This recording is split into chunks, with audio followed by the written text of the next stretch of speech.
Australia has just passed the biggest crypto law in history, and if you're holding digital assets in Australia, then this is going to affect you directly. So, what has actually happened? Well, the Senate has officially passed the Digital Asset Framework Bill from 2025. And what does that mean for crypto holders? Well, exchanges and custody providers operating in Australia now have 6 months before they have to get proper Australian financial service licensing.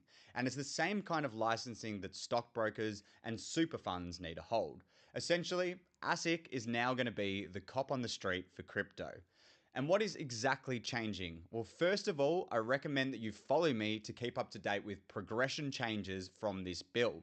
But I do see two major things changing from here forward. First, exchanges can no longer mix your assets with their own. Remember what happened with FTX? Well, that's exactly what this law is trying to stop. The second thing is there are now two new regulated categories: digital assets platforms and tokenized custody platforms. And that means clearer rules, clearer protections, and for the first time, a proper legal framework around your crypto. Now, here's where things get really exciting. The government has sized this as a 24 billion annual opportunity. And let me give you just one example of what one of these opportunities might look like. Do you remember when the Commonwealth Bank tried to let you buy Bitcoin directly through the CommBank app? They killed that pilot because there was no regulatory clarity. And now there is that. And let me give you a personal insight as to how this might adopt in Australia. Because for so long, I've gone overseas to countries like Dubai, and crypto feels like cash over there. You can literally buy goods and services with your crypto. But this regulation change could be what Australia needed to start feeling truly integrated with the crypto world. And what about the banks and their criminal blanket policy bans on crypto?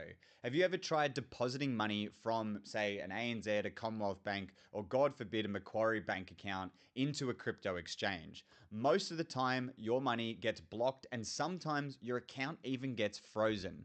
That's right, your money is being blocked or frozen simply for trying to diversify your portfolio into digital assets. Well, this new bill and regulatory shift should provide the framework for more crypto-friendly banking policies, and that's incredibly important for Australian adoption.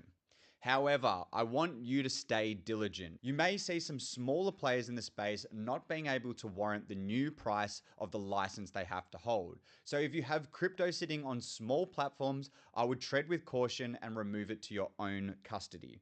Now, this is a massive turning point for crypto within Australia. The question is, are you set up to take advantage of it?